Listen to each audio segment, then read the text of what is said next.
फसल्लि लिरब्बिका वन्हर इन्ना शानिअका हुवल अबतर।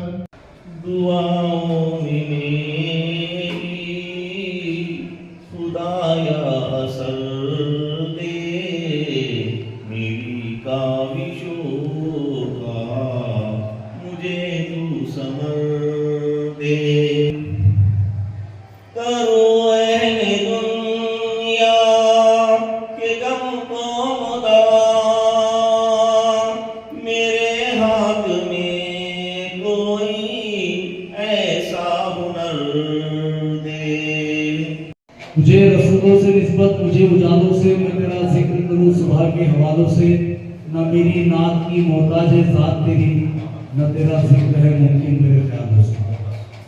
डॉक्टर नवाज देवबंदी की नात की जो नशा। जिक्र खैरुल बशर है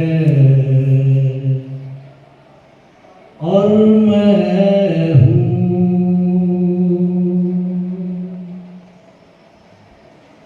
जिक्र खैरुल बशर है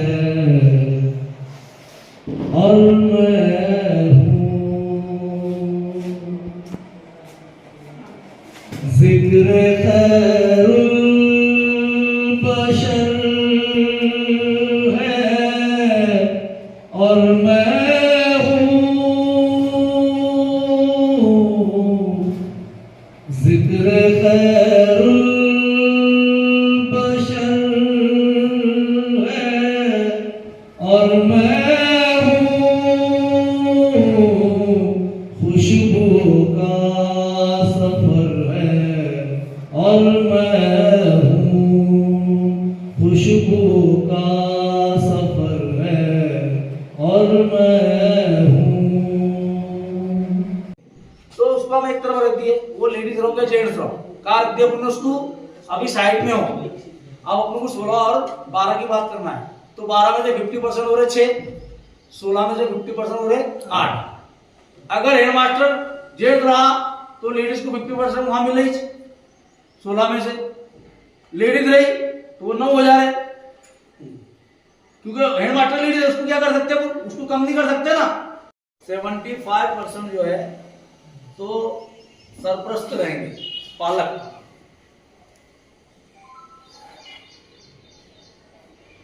अब मेरा सवाल यह है कि ये जो दायरा बताया उसने यहां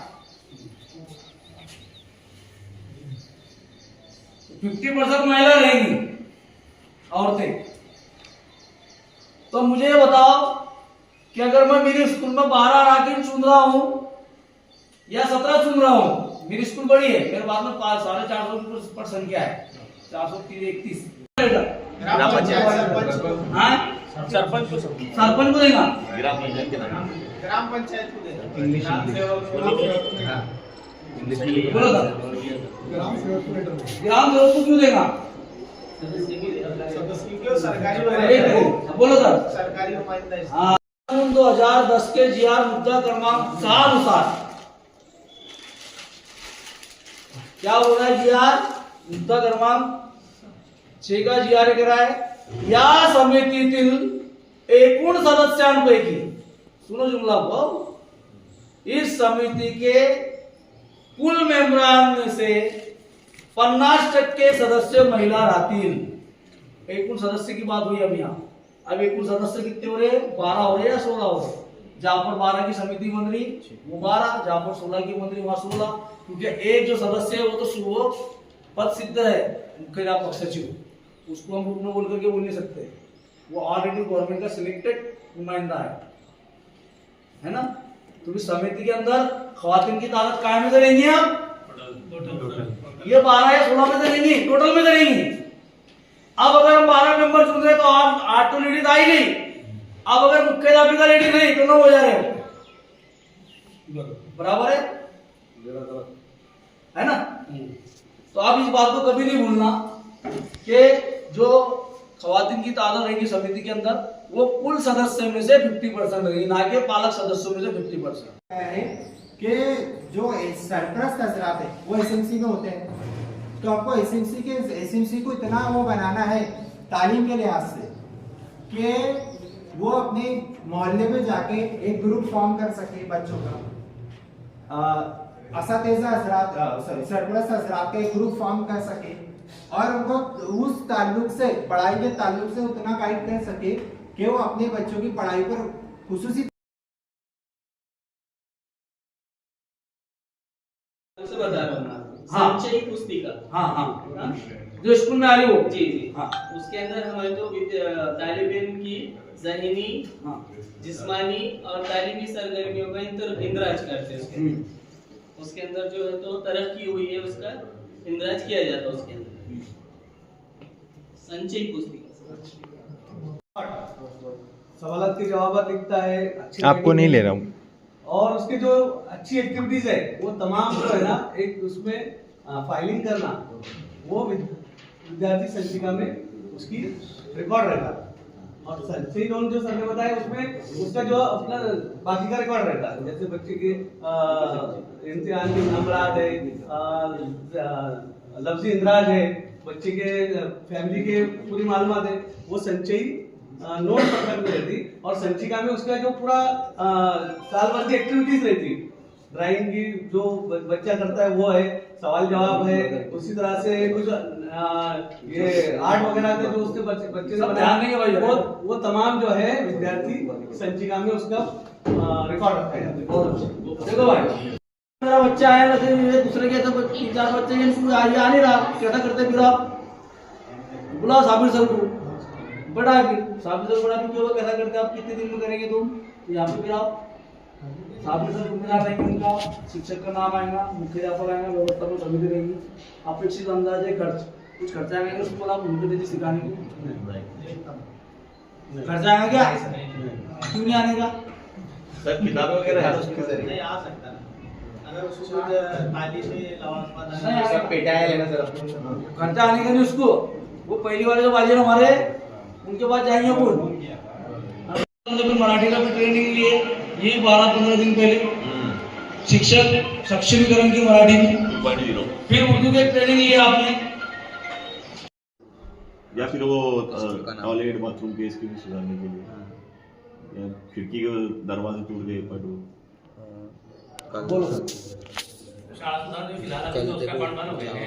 पहले शाळा सुधार का एक फंड हुआ करता था, जैसे एनसी के पैसे आए पाते एनसी वगैरह देते थे, उसके पैसे आते हैं, और कुछ अगर किसी ने पैसे दिया पावती वगैरह रहती है पहले लगाया था, वो पावती का जो सर देखो सर जो मालूमात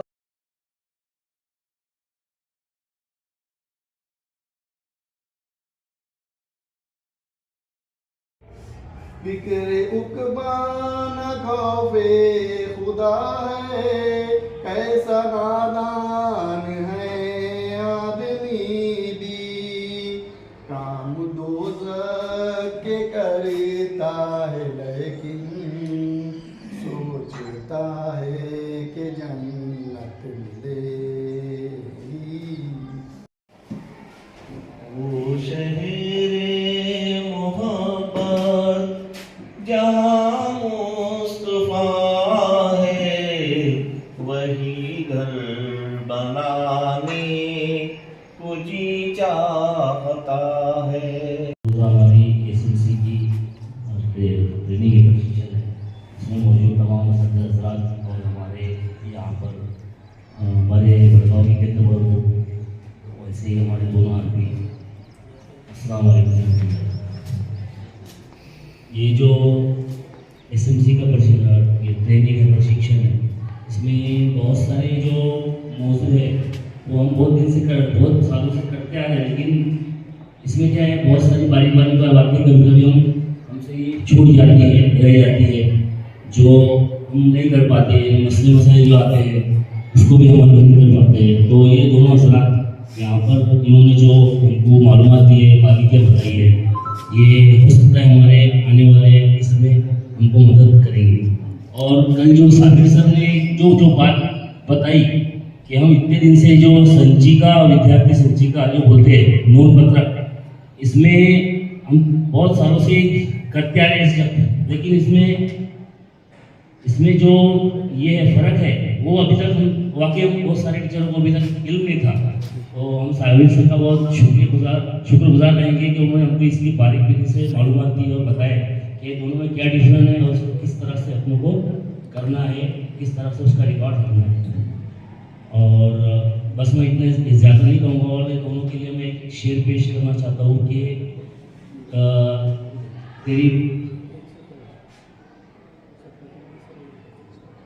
तेरी बस्ती का हर एक मंजर सुहाना कर दिया, तेरी बस्ती का हर एक मंजर सुहाना कर दिया। मैंने खुशबू को तेरी जानिब रवाना कर दिया, मैंने खुशबू को तेरी जानिब रवाना कर दिया। 100 चांद भी खिले तो क्या बात बनेगी, तुम आओ तो बज़्म की औकात बनेगी, तुम आओ तो बज़्म की औकात बनेगी। ये शेर मैंने खास दोनों हजरात के लिए पेश किया है। जज़ाकल्लाह। जब हम स्कूल का डेवलपमेंट प्लान तैयार करते हैं तो उस वक्त में हमको ये 4 चीजें, 4 शोबे ऐसे हैं कि इनको ध्यान में रखते हुए स्कूल का डेवलपमेंट प्लान तैयार करना पड़ता है। एक तो उन्होंने अवकाश देते, दूसरे का सर जवाब दे दे। मैं कहेंगे उसको चालू वाला ये तो सर इसमें बोले तो इनसे पूछा मैंने कि समता ये समझा के दो।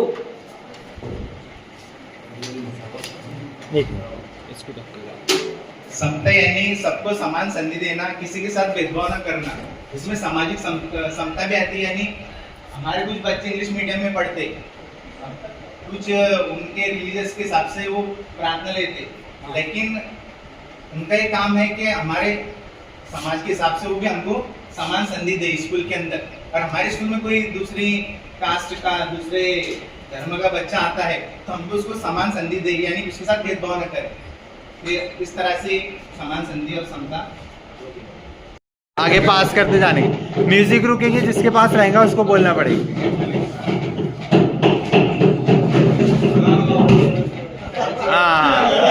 नईम सर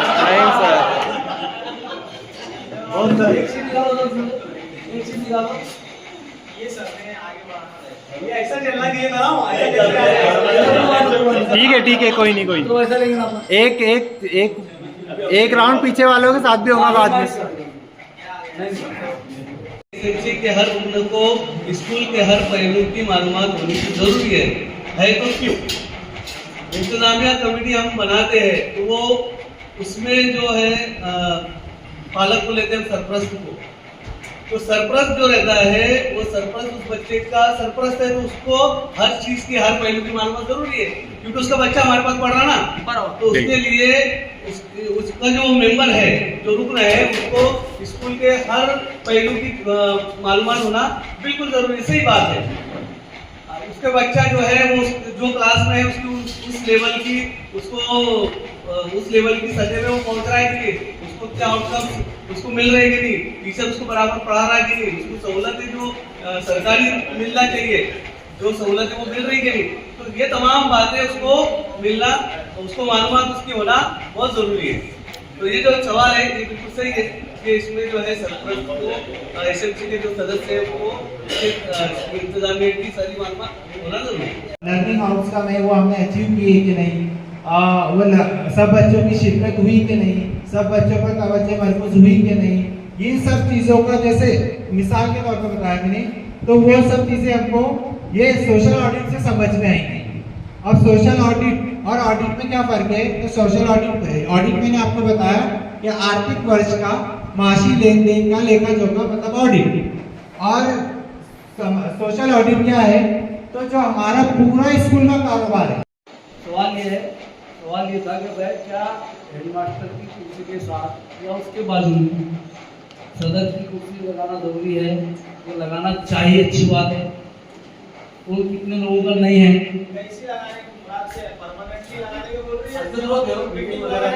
मीटिंग के दौरान ही नहीं, जब भी तुम्हारे स्कूल में अगर वो आए, सर सुनो मेरी बात, वो जब तुम्हारे स्कूल में अगर आए तो उसको तुम्हारे पास बैठने में जगह दी जाए। ये मेरे पास ये कहना है। हाँ, रही बात एचएम की कुर्सी की, तो एचएम की कुर्सी का लोग क्योंकि अध्यक्ष सदर साहब है, इंतजामिया के प्रमुख है, इसलिए जरूरी है बाजू में कुर्सी का इंतजाम होना चाहिए। ठीक है, का ख्याल करेंगे तलबा को ना।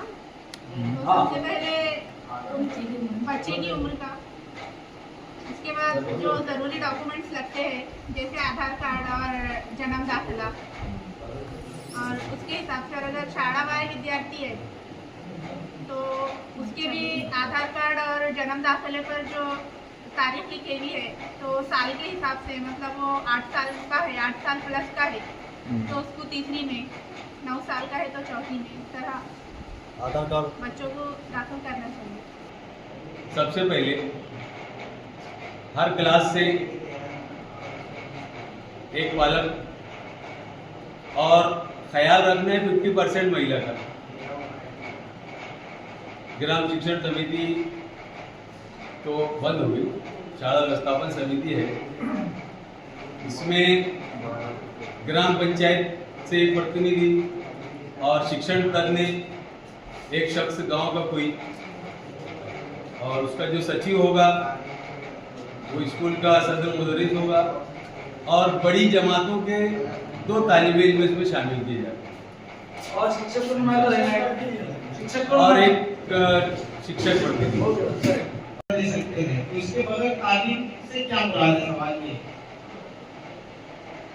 तो बच्चा मेरे हिसाब से अगर कहीं गलती करता है या होमवर्क नहीं करता है या पढ़ाई में अगर पीछे है तो उसको कोई जिस्मानी सजा ना देते हुए उसकी जो है तो अच्छे तरीके से तशरीह की जानी चाहिए, उसको समझाना चाहिए कि क्या नुकसान हो सकता है, तुम होमवर्क नहीं ला रहे। तो जो बच्चों ने होमवर्क लाया है उसको क्या फायदा हुआ और जो होमवर्क नहीं लाया है उसको क्या नुकसान हुआ, इस तरह से बहुत सारे जो तरीके हैं जिससे हम बच्चों को समझा सकते हैं, कोई सजा नहीं होगी। सवाल सर के लिए दिया हुआ है कि स्कूल मैनेजमेंट कमेटी का जो हुक्म है उसकी हुक्मियत कब खत्म होगी? जब उस सरपरस्त का बच्चा स्कूल से निकल गए, जैसे 8वीं जमात में उसका बच्चा या बच्ची थी, तब वो चली गई, चला गया, तो फिर वो बज़ाहिर ऑटोमेटिकली मतलब उसकी हुक्मियत खत्म हो जाएगी। ये भी एक तरीका हो सकता है। उसने अपने जून के अंदर नाम डाला, 15 जून को नाम डाला, 20 जून को उसने दाखिला ले जाकर के दूसरे स्कूल में डाल दिया। हाँ वो तो है, मतलब स्कूल से निकल जाए तो जब क्या करेंगे फिर? जब उसका बच्चा है, बच्ची तो स्कूल में जैसे नए टीचर जिनको भी जो मार्केट हमारे आने के लिए हमारे लिए ट्रेनिंग बहुत ही कारआमद, बहुत ही सूदमंद रही। मैं तहे दिल से जो है दोनों असातिज़ा गुलाम हैदर सर, हमारे साबिर सर और हमारे निगरान जो अब्दुल सर, इन हजरात का बहुत दिल की गहराई से शुक्रिया अदा करता हूँ कि इन्होंने हमारे लिए बहुत सारी मालूमात फराहम की और जितना बेहतर इसको कर सकते उतना बेहतर करने की कोशिश की। कि दोनों आरपी हजरात ने एसएमसी के ताल्लुक से जो मालूमात दिए तो वो बहुत अच्छी मालूमात थी। अभी एसएमसी कई साल से हम बना रहे हैं, लेकिन हर साल कुछ ना कुछ मसले हमारे सामने पेश आ ही जाते थे, लेकिन साबिर सर ने हर मसले का हल मिसाल और हवालों के ज़रिए से बताया। और सिर्फ एसएमसी बनाना ही नहीं, एसएमसी के मेंबरान से हमें कौन कौन से काम लेना है, उनको किस तरह से भरोसे में लेना है। और जैसे आफात के बारे में बताया, हमारे बाजी से भी सवाल किए उन्होंने। तो अक्सर ऐसे होता था, कभी कभी मसलों को हल करने की हम टीचर हजरात खुद कोशिश करते थे और वो कोशिश नाकाम भी हो जाती थी, और वही एसएमसी के हजरात हमको बोलते थे बाद में कि तुमने हमको बोलना चाहिए था। लेकिन ये सब डिटेल हमको मालूम कल साबिर सर ने बताया, और हैदर सर ने भी जो कुछ मालूमात दिए वो बहुत हमारे लिए कारआमद है। बस मैं एक शेर कहकर अपनी रुदात को खत्म करूँगा कि हजरात ने जो कुछ मालूमात जो दिल की आवाज़ से समझा है तो इंशाल्लाह उस पर अमल करने की हम कोशिश करेंगे कि तुम ही ना सुनोगे तो मुझे कौन सुनेगा। ये दोनों सर की जानिब से हमारे लिए तुम ही ना सुनोगे तो मुझे कौन सुनेगा, ये दिल की सदा है, मेरी आवाज़ नहीं है। अस्सलाम वालेकुम। तरक्कियों की दौड़ में उसी का जोर चल गया, बना के अपना रास्ता जो भीड़ से निकल गया। तरक्कियों की दौड़ में उसी का जोर चल गया। जरा सी देर के लिए जो आ गया मैं अब्र में, जरा सी देर